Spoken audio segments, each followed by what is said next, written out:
Think your commute is rough? Is it bumper-to-bumper traffic, a sardine-packed subway, or maybe just a perpetually delayed bus? Try Svalbard. If you think your cousin in Australia is far or your friend in rural Idaho is remote, you haven't seen anything yet.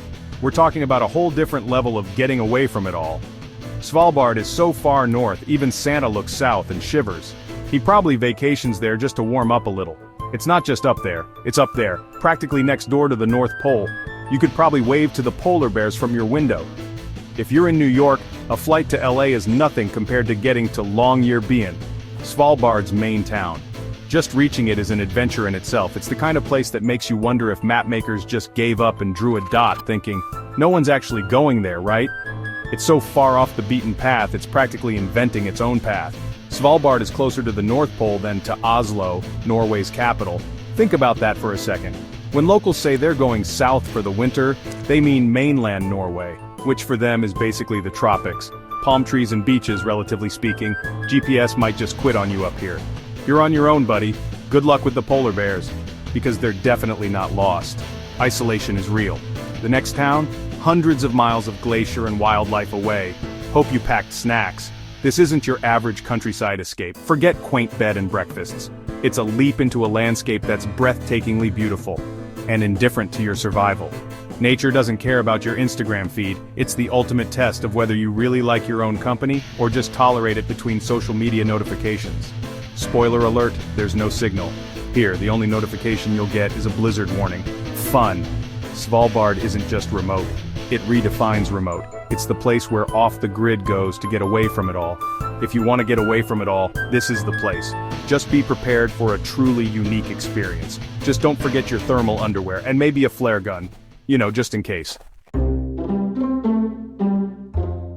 Let's embark on a comparative journey, contrasting the realities of Svalbard with those of the US. We'll explore the nuances of daily life, where even the perception of temperature can be worlds apart. In America, we tend to panic if the temperature drops below a seemingly mild 50 degrees Fahrenheit. It's a signal to break out the winter coats and complain about the bitter cold. But in Svalbard, 50 degrees Fahrenheit, or 10 degrees Celsius, is practically t-shirt weather. It's a balmy day to enjoy the outdoors, relatively speaking, of course. Their cold is a different beast, a force of nature that demands respect and preparation. It's the kind of cold that will freeze your eyelashes if you blink too slow, a constant reminder of the Arctic's power. While you're leisurely debating the merits of pumpkin spice lattes and the perfect autumn beverage, they're engaged in a far more critical debate. Precisely how many layers of thermal clothing it takes to avoid becoming a human popsicle. And the sun? A universal symbol of warmth and light.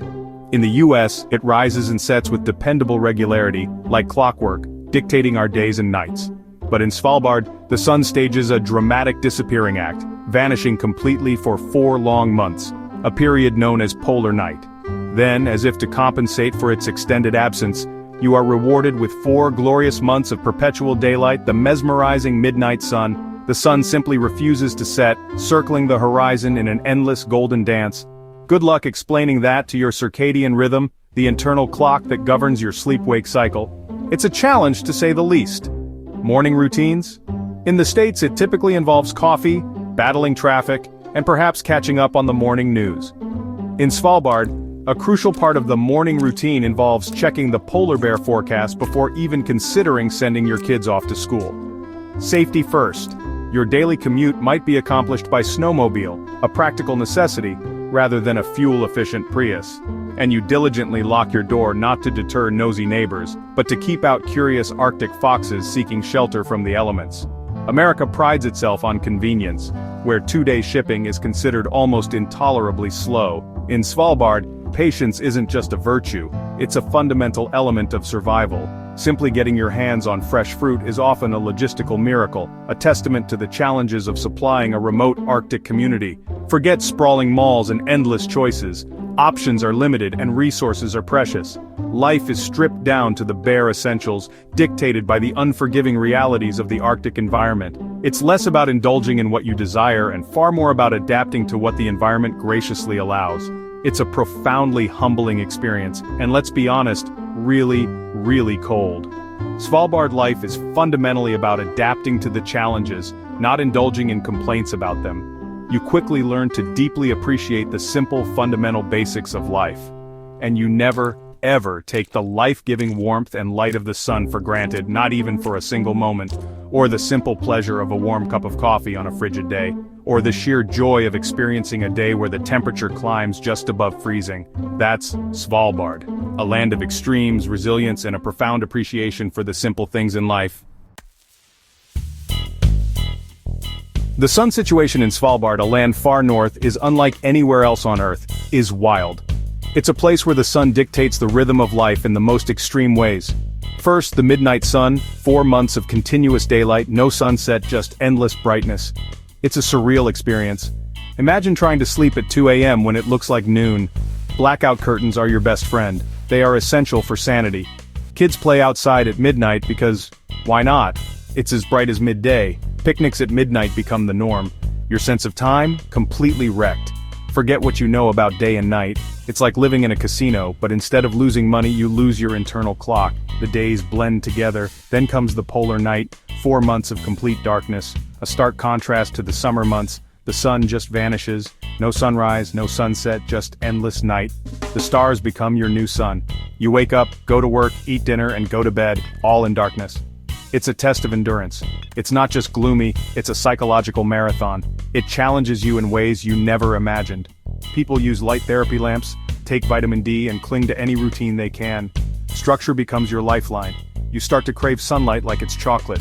Every ray is a precious gift. Every sunrise and sunset becomes a celebration. The whole town rejoices. It's one thing to have a gloomy winter day, it's another to have a gloomy winter that lasts for months on end. Svalbard teaches you to appreciate the basics, like daylight. You learn to cherish every moment of it, and to never underestimate the power of a good lamp. They become your personal suns, or a strong cup of coffee, a daily ritual to keep you going, or a well-timed nap. Sometimes escaping into sleep is the best solution. Living here, you learn to adapt, or you nap through it. Survival of the sleepiest, perhaps? Either way, it's unforgettable.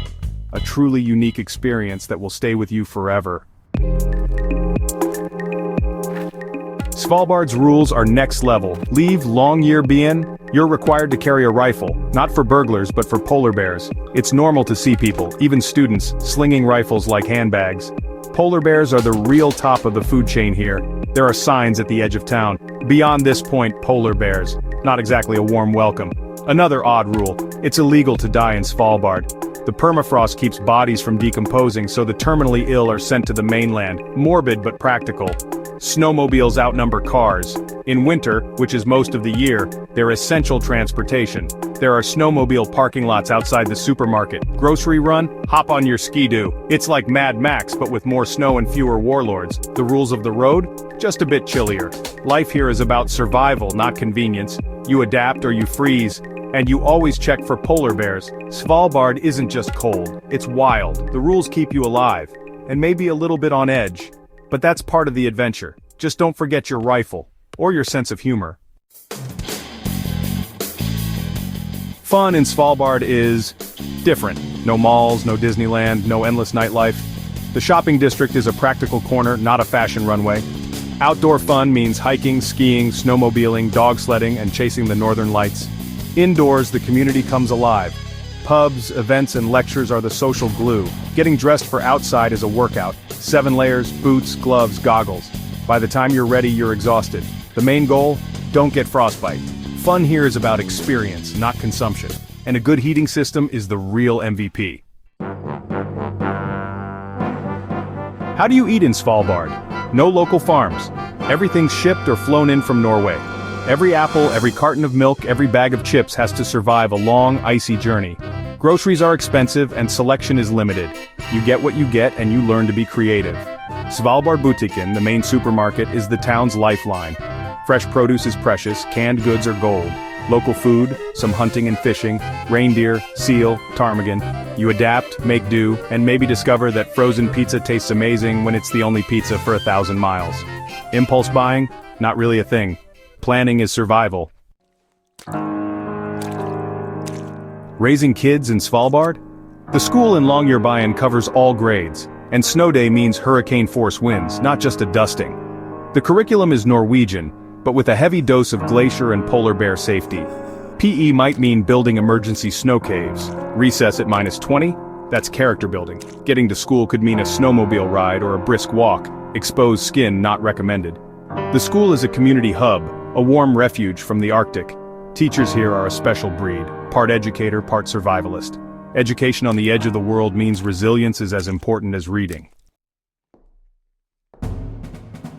Dreaming of a Svalbard vacation? Think again. If you want poolside cocktails and a tan, look elsewhere. Svalbard is for adventure glaciers, ice caves, northern lights, and maybe a polar bear sighting, with a guide and a big gun. The weather is wild, the activities demanding, and the scenery spectacular. Retirement here? Not so much. The no-dying rule and months of darkness aren't exactly golden years material.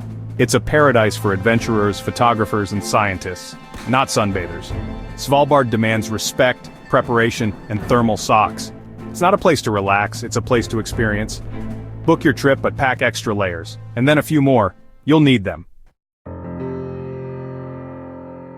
So why live in Svalbard? It's not for the suntan. The Arctic landscape is stunning, vast, silent, and powerful. It's a photographer's dream, a scientist's playground, an escape from urban chaos. The community is tight-knit. Everyone faces the same wild challenges, so camaraderie is strong. People come for research, adventure, or just the thrill of the extreme. Living here tests your limits and forces you to be resourceful and resilient. It's not for everyone, but for those who choose it, Svalbard offers a life less ordinary and a story worth telling. Just tell it somewhere warm, and maybe with a hot drink in hand.